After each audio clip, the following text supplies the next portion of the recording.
እጅግ አሳዛኝ ዜና ተሰምቷል። ለረጅም ዓመታት ሲመለክበትና አገልግሎት ሲሰጥ የነበረው ቤተክርስቲያን ለሽያጭ መውጣቱ ተገለጸ። ምንድነው ጉዳዩ? በዝርዝር ይዘነዋል። ቤተክርስቲያን ዕዳዋን መክፈል ባለመቻላ በ10 ሚሊዮን ብር ያህል ሽያጭ ለገበያ ቀርባለች። እሱ ባይኖር ምለው ሰው የለኝም። ጄፒኤስ እኮ በሱ ተከሻነ ቆሞ የሚባል ሰው የከፈሉት መስዋዕትነት ትልቅ ነውና ሁላችንም በባንክ አካውንታቸው ድጋፍ እያደረግን ቸርች ውስጥ የሚበላ ስለሌለ አገልጋዮቹ ተመታቱ። የጄፒኤስ ቤተክርስቲያን መስራችና ባለራዕይ የሆነው ነብይ ሄኖክ ግርማን የተመለከተ መረጃን ይዘንላችኋል። ሁሉ ጊዜ አሳናካዮች፣ አሳዳጆች፣ ገዳዮች፣ ተቀናቃኞች እየመጡ መንገድ ላይ ውር ይላሉ። በሌላኛው መረጃችን የኢፌዴሪ ጠቅላይ ሚኒስትር ክቡር ዶክተር አብይ አህመድ ለአማኞች ያልተጠበቀ መልእክት አስተላልፏል። አማኝ ለመምሰል መሞከር ነው መከራ ያበላን ያለ። እምነቱ ካለ ሌብነት የለም ማለት ነው። ቀይ ምንጣፍ እየተነጠፈልህ በግራና በቀኝ ሰዎች ላብን እየጠረጉልህ አይዞ ትደርሳለህ እያሉ አትራመድም። ሰላም ጤና ይስጥልን ቤተሰቦቻችን፣ ይህ የሮማንስ ሮድ ዩቲዩብ ቻናል ነው። በቻናላችን አዳዲስና ወቅታዊ ትኩስ መረጃዎችን ይዘንላችሁ መጥተናል። እስከ መረጃው ፍጻሜ አብራችሁን ቆዩ።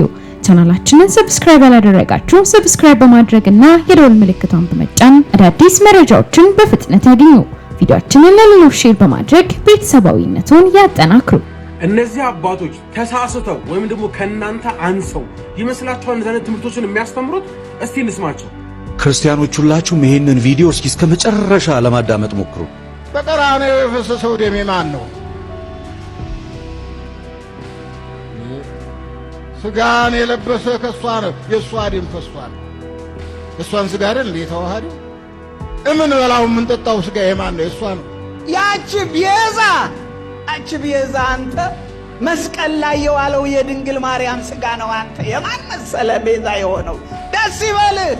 ሁለቱንም ቪዲዮ በደንብ ሰምታችኋል ብዬ አስባለሁ። ብፁዕ አባታችን ቡራኪው ይድረሰን፣ እኛኛውም አባታችን በረከታቸው ይድረሰን። እውነቱን ለመናገር አባቶቻችን ወጥተው ሲያስተምሩ እኛ ልጆች የማዳመጥ ግዴታ አለብን። ነገር ግን ከዚህ ቀድሞ ለተሰራው ስህተት ምላሽ በሚመስል መንገድ ከሆነ እየተነገረ ያለው የበፊቱ ስህተት አደገኛ ሆኖ ሳለ አሁንም ሌላ ይሄ አደገኛ ስህተት ነው ብዬ ነው የማስበው። ምክንያቱም በቤተክርስቲያናችን ትምህርት የእመቤታችን ደም ነው የፈሰሰው፣ የእመቤታችን ስጋ ነው የተቆረሰው፣ የምንበላው የእመቤታችንን ስጋ ነው፣ የምንጠጣው የእመቤታችንን ደም ነው ብለን አስተምረን አናውቅም። አያችሁ አሁን ላይ ከላይ የሚገኙት አባት የሚባሉ ጳጳሳት የሚባሉ ከላይ ያሉት በጣም በቃ ከመጽሐፍ ቅዱስ የራቀ ምንፍቅና ሲያስተምሩ ቲክቶክ ላይ ያሉ አንዳንድ ወጣቶች ደግሞ መጥተው አይ ትክክል አይደለም፣ የቤተክርስቲያኑ ትምህርት እንደዚህ አይደለም፣ መጽሐፍ ቅዱስ እንደዚህ አይናገርም ምናምን ማለት ጀመሩ ማለት ነው። ይሄ ደግሞ በጣም ይበል የሚያሰኘኛ ወንጌላውያን አማኞች እንደነዚህ አይነት ወጣቶችን ልናበረታታ ይገባል። ከቅርብ ጊዜ ወዲህ ልደት ቃል እያደረገ ያለውን ነገር ልናበረታታ ይገባል ብዬ አስባለሁ። የመጀመሪያው አባቶች የሚባሉ ሊቃውንት የሚባሉ ደግሞ ጳጳሳት የሚባሉ በቃ ከላይ ያሉ ሰዎች ሲሳሳቱ መጽሐፍ ቅዱሳዊ የሆነ መልስ መስጠት በጣም አስፈላጊ ነው። በጣም አስፈላጊ ይሄን እያደረገን ያለው በጣም ልናበረታታ ይገባል። እሱ ብቻ አይደለም፣ ሰሞኑን መጽሐፍ ቅዱስ ሲያድል አይቻለሁ። በጣም ይሄ ሊበረታታ ይገባል። ወንጌላውያን አማኞች ከቻላችሁ እንድትደግፉት፣ የምር እንድትደግፉት። እንዴ ዘላለም ዓለማችን የምንታገለው ለዚህ አይደለም እንዴ? መጽሐፍ ቅዱስን እንዲያነቡ ከተረት እንዲወጡ አይደለም እንዴ? ነገር ግን ልናስተውል የሚገባው እነዚህ አባቶች ተሳስተው ወይ ደግሞ አፋቸው እንደው አዳልጧቸው አይደለም ይሄ ነገር የተናገሩት፣ ትክክለኛ የቤተ ክርስቲያኒቱ ትምህርት ስለሆነ ነው። በማርያም ላይ ያላቸው ትምህርት ይሄ ነው። ማርያም ከኢየሱስ ያነሰ ምንም ነገር በዚያ ቤት ውስጥ የላትም። ትናንትና አንድ ቪዲዮ ሰርቻለሁ። ኢየሱስ ስጋ እንደነሳው እሷም በስጋን ተዋህዳ ስጋን ነስታለች። በፊትም እንደነበረች አይታወቅም። ለሰው ልጆች ሁሉ ማርያም መድኃኒት ናት። ኢየሱስ መድኃኒት እንደሆነው፣ ኢየሱስ ቤዛ እንደሆነው እሷም ቤዛ ናት። እሱ ለሰዎች እንደሞተው እሷም ለሰዎች ሞታለች። እንደ ሞትን ድል አድርጎ ኢየሱስ እንደተነሳ ማርያም በትንሣኤ ተነስታለች። ኢየሱስ እንዳረገ እሷም ታርጋለች። ኢየሱስ ዳግም እንደሚመጣ እሷም ትመጣለች። ይገርማቸዋል እንዴ? ኢየሱስ ሲፈርድ እሷ እንደፈለገው ፍርዱን ታስቀይረዋለች። እረፍ ትለዋለች፣ ታስቀይረዋለች። የአምላክን ሐሳብ አጀንዳ ታስቀይራለች። ሰው አምላክነት ማለት ይሄ ነው። ታዲያ ኢየሱስ ክርስቶስ በመስቀል ላይ የቆረሰው ስጋ ያፈሰሰው ደም የማርያም ነው። ስጋው ደግሞ ምን በላ የማርያምን ስጋ ነው፣ የማርያምን ደም ነው ምን ጠጣው ብሎ የሚሉ ማለት ነው። ደፋር መናፍቃን። ታዲያ እንደነገርኳችሁ አፋቸውን አዳልጣቸው ሳይሆን በዝንተ ዓለም ሲያስተምሩት የነበረው ትምህርታቸው ነው። በነገራችን ላይ ተአምረ ማርያምን ብንመለከት ቀድሞውኑ እንደተቀመጠ እንመለከታለን።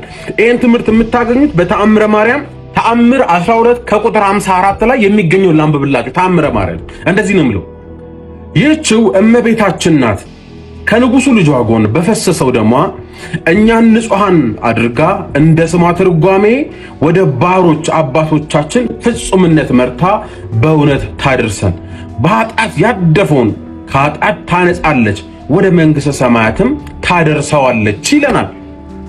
ተአምረ ማርያም ምንድነው እያለ ያለው? ከንጉሱ ልጇ ጎን በፈሰሰ ደሟ። ከኢየሱስ ጎን የፈሰሰው ደም የማርያም ነው። ስለዚህ ስጋው ደሙን ሲወስዱ የማርያምን ደም ነው የሚወስዱት። ስጋውን ሲበሉ የማርያምን ስጋ ነው የሚበሉት። ታዲያ መናፍቅ ማን? ከጸረ ማርያሞች ራሳቸውን ጠብቁ፣ ከመናፍቃን ራሳቸውን ጠብቁ። ማርያምን ከሱ እኩል ያሰለፉት መናፍቃን ናቸው። ከጸረ ማርያሞች ማርያም ያላለችውን አለች ብለው ስሟን ካጠፉት መጠንቀቅ፣ ከዛ ያልፋል የሚሉት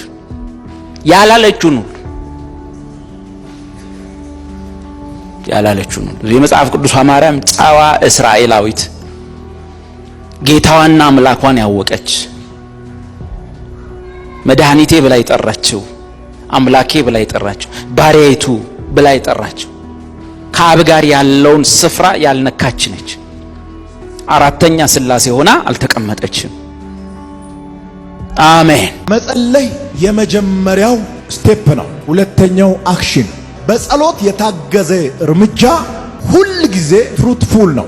አንዳንድ ሰው ይጸልያል፣ እርምጃ አይወስድም። አንዳንድ ሰው አይጸልይም፣ እርምጃ ያስቀድማል። ሳትጸልይ የምትወስደው እርምጃ ፌሌሪቲ ያስከትላል። ጸልዬ እርምጃ የማትወስድ ከሆነ ትዘገያለህ። ሲምፕል ነገር ልንገራችሁ። እድሜ ደርሷል፣ ማግባት ትፈልጋል። ደስ በሚል ትዳር ባርከኝ፣ አንተ በምትከብርበት ትዳር ባርከኝ እያልክ ሁል ጊዜ ትጸልያለህ። ወጥተህ ግን አትፈልግም። ምስት እኮ ቴካዌ አይደለም፣ እግዚአብሔር በሻንጣ ያመጣ። ተንበርክከህ ትጸልያለህ፣ ወጥተህ ታያለህ። ጸሎትና አክሽን አብሮ ሲገናኙ ውጤታማ ትሆናለህ። ይሄ ሎጂክ አይደለም፣ ፕሪንሲፕል ነው። ገንዘብ ፈልጋለሁ፣ በጣም ጥሩ ነው። ሳምበዲ አስነስቶ እግዚአብሔር የሚያስፈልግህን ካፒታል አካውንት ውስጥ እንዲያስገባ ያደርጋል። አሁንም አንተ ትጸልያለህ ዝም ብለህ፣ ገንዘቡ መጥቷል። አሁንም ተኝተህ ጌታ ሆይ ሱፐር ማርኬት ነው እኔ የሚፈልገው ካራሜላ ምናምን እግዚአብሔር ገዝቶ እንዲደረድርልህ ትፈልጋለህ? ውጣና ሸልፎችን አዘጋጅ፣ ዕቃ ገዝተህ ደርድር። አብዛኛው ሰው ብርድ ልብስ ውስጥ ተኝቶ እግዚአብሔር ተካዌ ይዞ እንዲመጣለት ይፈልጋል። ጠማማ ሰዎች እንደሚጸልዩ አትጸልዩ። ሰነፍ ሰዎች እንደሚጸልዩ አትጸልዩ። ክፉ ሰዎች እንደሚጸልዩ አትጸልዩ። ክርስቶስ እንዳስተማረው ጸልዩ፣ ውጤታማ ትሆናላችሁ። በሮችን መክፈት የእግዚአብሔር ሥራ ነው። በተከፈተ በር መውጣትና መግባት ያንተ ድርሻ ነው። ቀይ ምንጣፍ እየተነጠፈልህ በግራና በቀኝ ሰዎች ላብን እየጠረጉልህ አይዙ ትደርሳለህ እያሉ አትራመድም። ቦታ የለም እየተባልክ ኖ ቦታ አለ ብለህ ትገባለህ። ማርቆስ ወንጌል ምዕራፍ 2 ላይ የተጻፈው ሐሳብ የእግዚአብሔር ቃል እንደሚያስረዳው ከሆነ ኢየሱስ ያስተምር የነበረው በጴጥሮስ ቤት እንደሆነ ይታመናል። ጠዋት ነው ትምህርቱን የጀመረው፣ በጊዜ ነው የጀመረው። ያለ ልክ ህዝብ ተጨናንቋል። ቦታው ክራውድድ ነው። 4 ሰዎች ሲመጡ መግቢያ በለፍት ሞከሩ፣ አልተሳካላቸውም። በራይት ሞከሩ፣ አልተሳካላቸውም። ንገሩት ባካችሁ፣ ለሚያምን ሁሉ ይቻላል። 3 ዓመት ሙሉ ክራይስት አርሚ ተመላልሻለሁ። ስቲል ነው የኔ ቻሌንጅ ነው። መቼ ነው ማርፎ የምትሉ ሰዎች፣ አብሮ መኪና ይገዛል፣ አብሮ ቤት ይሰራል፣ አብሮ ካንተ ጋር ውጭ ሀገር ይሄዳል። ቻሌንጅ ሻዶ ነው። በቃ አይለያዩ። ፊትን የሚወለውሉ ሰዎች ይመጣሉ። አፍንጫ እንዲያረጉ የሚያረዝሙ ሰዎች የለም። አፍንጫ የሚሰብሩ ሰዎች ይመጣሉ። አፍንጫ የሚሰብሩ ሰዎች በወሬ በስድብ በመግፋት ግን አትሰበርም። ሰበርን ስሉ እንደገና ሻይን ታረጋል። ከተነፈስክ ቻሌንጅ አለ ምትል ከሆነ ይሄ ሲቋረጥ ግን ይቋረጣል። የሞተ ሰው ግብር አይጠየቅም። የሞተ ሰው አይታማም። የሞተ ሰው አይነካም። በቃ የሞተ ሰው ሰላም ትፈልጋለህ? ቶሎ ሙት። ለውጥ ፈልጋለሁ ካልክ ተጋፈጥ። ቅቤ አይደለም አንተ አትቀልጥም። ማለፍ ትችላለህ። ፕሊስ ንገራ አጠገብ ያለው ሰው ማለፍ ትችላለህ በሉ። የተኛውንም ጦርነት፣ የተኛውንም ክፋት፣ የተኛውንም አጋንንታዊ አሰራር ማለፍ ትችላለህ።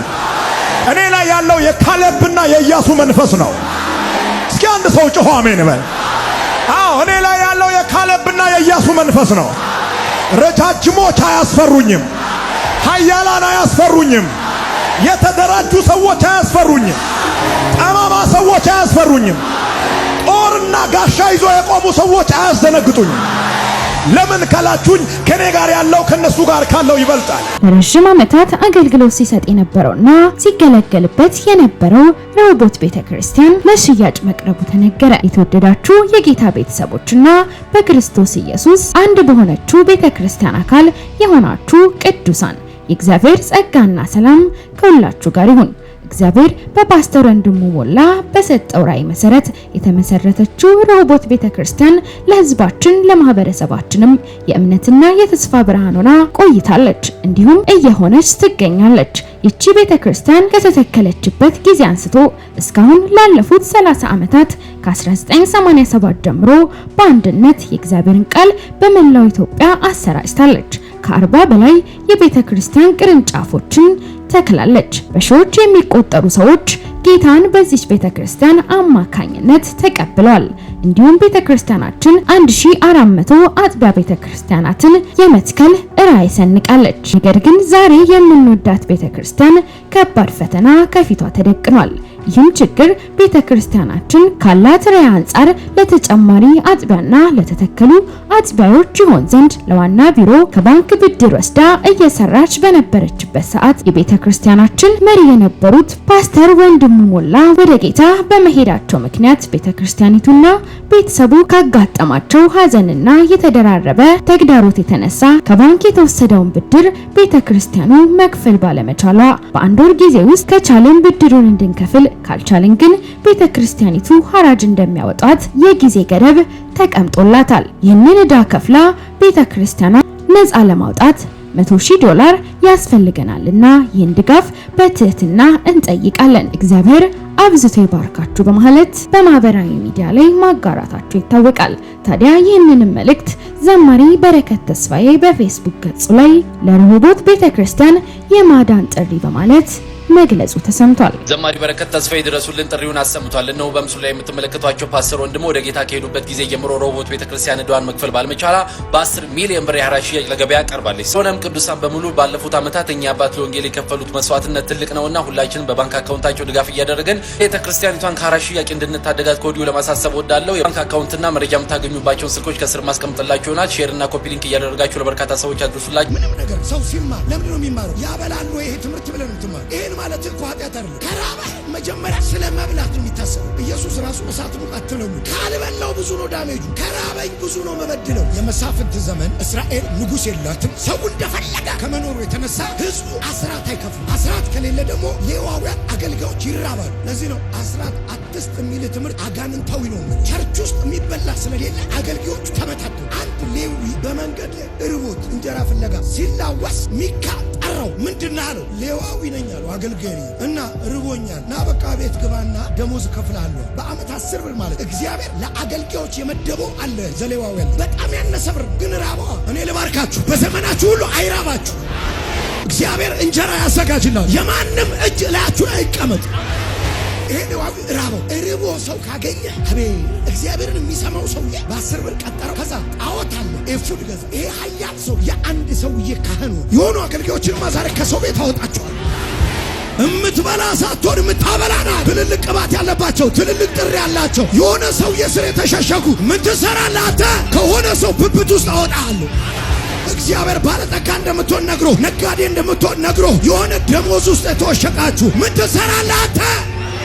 እግዚአብሔርን መጠየቅ የሚችል ሰውዬ የሆነ ሚካ የሚባል ሰውዬ ነው። ሚካ የሚለው የስሙን ትርጉም ንገራችሁ፣ እግዚአብሔርን የሚመስል ማለት። አንዳንድ ሰው ይመጣና ህይወት ላይ እግዚአብሔርን የሚመስል ይሆንብሃል። እዚህ ስራ ያስገባ። ከወጣ የሚርብህ ይመስላል፣ ከወጣ የምትሞት ይመስላል። ባለውለታዬ ነው እሱን ማስቀየም አልፈልግም ትላለህ። አንተ ግን እኮ ህዝብ እንዲህ የምታስጠልል ምን ትሰራለህ አንተ? ያለ ልክ ከተቀመጥክበት ወንበር ጎትታ፣ ያለ ደረጃ ከገባህበት ሰፈር አወጣል። አሁን ምዕራፍ 18 ላይ ከዳን ልጆች የተመረጡ 5 ሰዎች ለስለላ ተንቀሳቀሱ። ሲንቀሳቀሱ ወደ ኤፍሬም ሀገር እንመጡት። ሲመጡ ገና ወደ ሚካ ቤት ጠጋ ሲሉ ከውስጥ ድምፁ ሰሙ። ሌዋዊ ማለት አንዱ ኪዳኑ ከጫፍ እስከ ጫፍ ድምፅ ይሰማል። ከሩቅ የሚሰማ ድምፅ ይዘህ የሆነ ሰው የቤት ትቀረቀራለህ። ከሩቅ የሚሰማ ድምፅ ይዘህ በረሃብ ምክንያት የሰው ፊት ታያለህ። አንተ ምን ትሰራለህ? ውጣ። ይኸው እኔ ዛሬ እናገራለሁ። በቴሌቪዥን የሚያይ ከስርቻ የሚወጣ ሰዋል። ታመተኝታል፣ እዚህ ምን ትሰራለህ? ታስራል፣ እዚህ ምን ትሰራለህ? ድህነት ውስጥ ነው ምን ትሰራለህ? ይሄ ቃል ያወጣ። አንዳንዶቻችሁ እኮ የሚያውቃችሁ ሰው ሁሉ ደንግጧል። እስካሁን እዚህ ምን ትሰራለህ? አወጣለሁ። እነዚህ 5 ሰዎች የሆነ ሰው ቤት መሰማት የሌለበት ድምፅ ሰው። ይሄ ድምፅ እኮ መቅደስ ነው መሰማት። ከማደሪያው ድንኳን ከቤተ መቅደስ ነው ይሰማ። ምን ይሰራል ይሄ ድምፅ ሰው ቤት? እንዴት እዚህ ውስጥ ተገኘ? ማን ነው እዚህ ከተተ? የማይመጠነ ቦታ፣ ልክ ያልሆነ ቦታ፣ ጃይት ከሆነ ቀባት አለብህ፣ ጥሪ አለብህ፣ ሌዊነ ኪዳና መቼም አልገባበትም ያልከው ቦታ ራስህን አገኘው። አረ ዛሬ አወጣሃለሁ።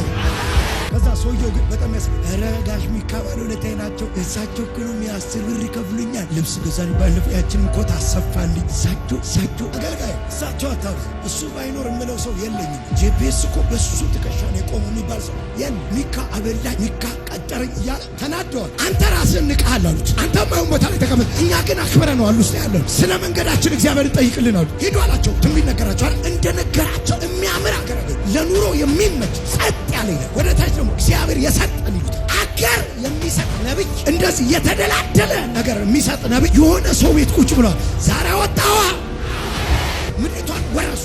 ለመኖር የምትመቻት ስሟን ሁሉ ቀየሩት። ዳን አሏት። ልባርከው ጉባኤ ጸጥ ያለ የተመቻቸ የሚያምር ኑሮስ ግባ። ከሰው ቤት ወጥተህ ራስን አደባባይ ታገኘዋል። ከተቀጠርክበት ወጥተህ ካምፓኒ ትመሰርታል። ከላባ ቤት ወጥተህ የራስን በጎይ ታግዳል። ያንን የተደላደለ ኑሮ ካገኙ በኋላ መጡ። አናዷቸዋል። ይሄ ማምለኪያዎቹን ሁሉ ሰበሰቡ። እንዴ ምን እየሰራችሁ ነው? ዝም በል። ግዴታ መውጣት ግዴታ። እንዳተነፍስ እዚህ ጥያለ የሆነ ሰው ብድግ ብሎ ልወጣ ነው ይበል። ሳላውቅ ነፍሴ በከበረ ሰረገላ እንዳለው ሳታቅ አስወጣል። ለዚህ ነው ፖዚሽን እየተከራከርከው። ጸጥ በል። ይሄንን ቅባት፣ ይሄንን ጥሪ፣ ይሄንን ክብር ሰው ቤት ጥለነው ውጣ። ለአንተ ለራስህ አሉት። የሆነ ሰው የቤት ካህን ከምትሆን በእስራኤል የሆነ ነገድ ካህን ብትሆን አይቻል አውጥቻለሁ ያለ ስፍራው ያስቀመጠው ምንድን ነው ካልከ ረሃብ ነበር። ከዚህ ቤት በወጣ ምን እበላለሁ ብሎ ነው እንጂ ፖዚሽኑ ሲያስይዙት ያሳል። ረሃብ የሆነ ሰው ጥገኛ ያረጋችሁ፣ ችግር የሆነ ቦታ የቀረቀራችሁ፣ ያለ ሰፈራችሁ የተቀመጣችሁ፣ ያለ ደረጃችሁ የተቀመጣችሁ ከሆነ ቅርቃር ውስጥ አውጥቻለሁ።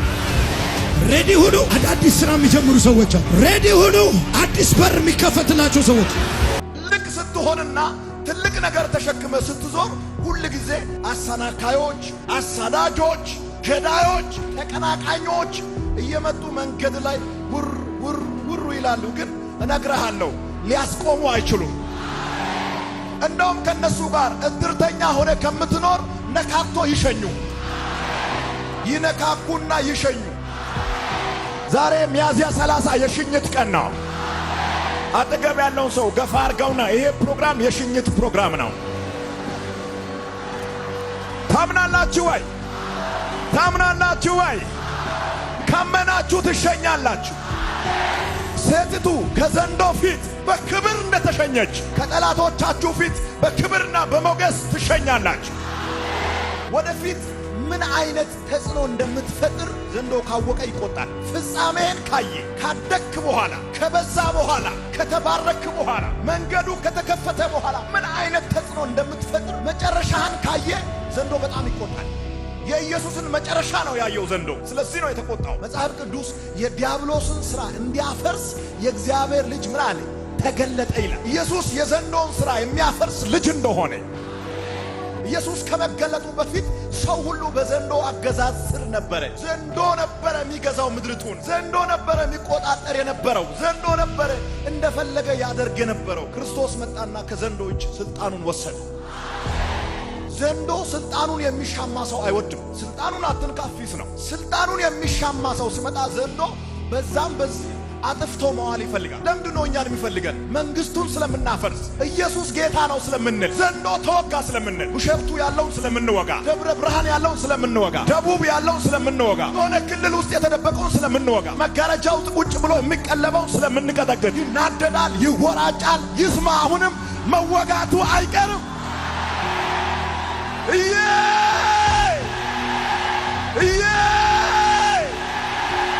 ኢየሱስ ከሰማይ ወደ ምድር የመጣው በዘንዶ ስልጣን ስር ያሉ ሰዎችን ወደ እግዚአብሔር ስልጣን ስር ለማምጣት ነው።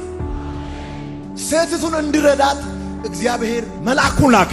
እግዚአብሔር የላከው መልአክ ከዘንዶ ጋር ተጣላ። በዘንዶና በእግዚአብሔር መልአክ መሃል ከፍተኛ ጦርነት ተፈጠረ። ከብዙ ደቂቃዎች ግብ በኋላ ዘንዶ ተመቶ ከሰማይ ወደ ምድር ወደቀ። እግዚአብሔር ለአንድና መጨረሻ እንዳይድን አድርጎ ነው የመታው። በእግዚአብሔር መልአክ ተመቶ ከሰማይ ወደ ምድር የተጣለው ዘንዶ በቁጣ በምድር እየተንቀሳቀሰ ነው። አማኞችን ለማሰናከል፣ ለመዋጥ፣ ከምድር ገጽ ለማጥፋት በቁጣ ይንቀሳቀሳል። በኢየሱስ ላይ የተቆጣው ዘንዶ ስቲል ነው በእኛም ላይ የተቆጣ ነው። የተቆጣው ዘንዶ እንደፈለገ እንዳያደርገን የእግዚአብሔር አማኝ ለመምሰል መሞከር ነው መከራ እያበላን ያለው። እምነቱ ካለ ሌብነት የለም ማለት ነው። እስላምም ክርስቲያን ሌባ አትሁን ይላል፣ ዘረኛ አትሁን ይላል፣ ውሸታም አትሁን ይላል፣ ሁሉን እኩል አገልግል ይላል። ይሄ የለም። ግን አንደኛ ክርስቲያን ለመሆን አንደኛ እስላም ለመሆን ስቃይ አለ። ግን እምነታችን በሚለው ልክ መኖር ስለማንችል የምናበላሸው ነገር አለና በመንግስት ትምህርት ቤት እንዴት አድርገን ነው የሙስሊም ብቻ አይደለም ጴንጤው የራሱ አለው፣ ኦርቶዶክሱም እንደዛ አለው። አንዱ አንዱን በማይረብሽ መንገድ እንዴት ልጆቻችን በሰላም ቢሄዱ ይሻላል፣ በሰላም ቢማሩ ይሻላል የሚለውን ተመካክረን የሚስተካከል ነገር ካለም እናያለን። በመመሪያ የሚታይ ነገር ካለ እናያለን። እናንተም ግን ኮንሲደር እንድታደርጉት ሐሳቡን ለማለት ነው። ቅድም ተረክ ላይ አትቀበሉ ያልኩበት ምክንያት እስከዛሬ ለሺህ ዓመታት ልምድ ሆነው የቀጠሉ ጉዳዮች ዋና ዋናዎቹ የተጀመሩት በእኛ ነው። የቢላል ጉዳይ ቢነሳ ማንም እስላም የመጀመሪያውን አዛን ካነሳ ኢትዮጵያን ማንሳት ግዴታ ነው። ሰላቱል ጋብ ከተነሳ የመጀመሪያው ሰላቱል ጋብ የተደረገው በነጃሺ ነው። የግድ ነው። አረብም ቢሆን ሀብታምም ቢሆን ካነሳው እኛም ማንሳት ግዴታ ነው። ሊካድ የሚችል ነገር አይደለም። አይመንም ብትሆን የተመሰከረላት እናት መሆኗ ሁሉን ነገር ተቀብለን መቼም እዛ ጋር ስንደርስ አንቀበልም ማለት አንችልም። ስለዚህ የሙስሊም ዋና ሀገር ነው የሚሉ ሰዎችም ቢሆኑ የኛ እናቶች የነሱን አባቶች እናት ሆኖ ማሳደጋቸው መካድ አይችሉም። በልደቷ ቀን አንጨፍርም፣ በልደቷ ቀን አንዘፍንም፣ በልደቷ ቀን አንሰክርም። ዮም ፍስሐ ኮነ በእንተ ልደታ ለማርያም።